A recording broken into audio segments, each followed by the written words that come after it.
Добрый вечер, дорогие друзья. Это очередной выпуск нашей программы.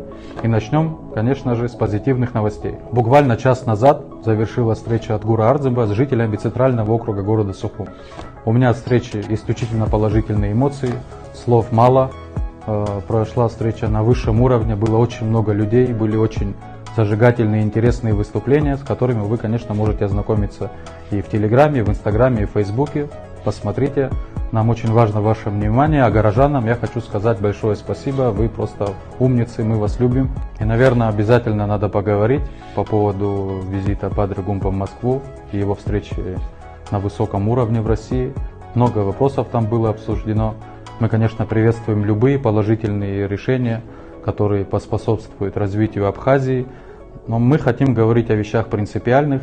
И, конечно же, поездку Бадры Гумба в Москву надо рассматривать в контексте оказания давления на выборы, на исход выборов, которые состоятся буквально через 10 дней. Я ни в коем случае не сомневаюсь в дипломатических талантах Бадры Гумба, но есть вещи, о которых, я считаю, надо поговорить. Возможно, многие забыли о тех документах и тех обязательствах, которые на себя брала абхазская сторона эти последние 4 года. В лице Аслана Абжани и Александра Анкваб. Несколько лет назад Асланом Абжани и Аликом Анкваб был подписан так называемый документ о гармонизации, который содержит очень много пунктов, если я не ошибаюсь, около 33, там в том числе вопросы энергетики, апартаментов, инвестсоглашения и очень много других интересных обязательств, которые они на себя взяли. А несмотря на то, что Аслана Абжани уже нет в качестве президента, обязательства никуда не делись. Мы также помним, что было получено абхазскими, чаще всего чиновниками, льготное кредитование. Часть денег уже было получено, уже некоторые проекты были запущены. На каких условиях они давались, мы не знаем. Возможно, были какие-то кулуарные договоренности.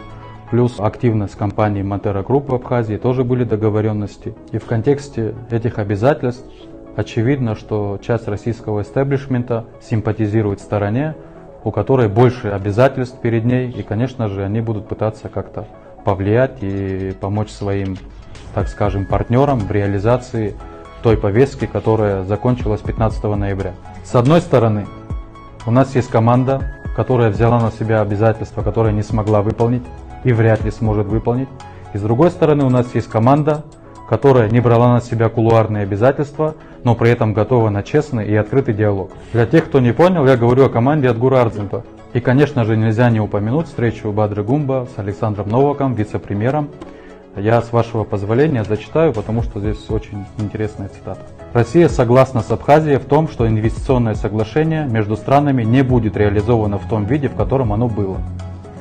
Мы вернемся к его рассмотрению и обеспечим, безусловно, баланс взаимных интересов, в том числе для населения и бизнеса Абхазии.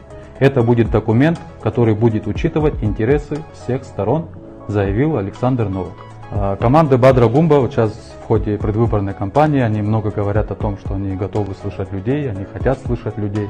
Но, к сожалению, все те аргументы, которые мы повторяли, там десятки, сотни граждан Абхазии на протяжении многих лет по поводу проблем данного инвестсоглашения, наши аргументы не были услышаны. Но, к счастью, наши российские партнеры услышали наши аргументы и почти слово в слово дословно передали их сегодня Бадре Гумба. И наш сегодняшний выпуск хочется закончить словами классика: «Бойтесь донайцев, дары приносящих».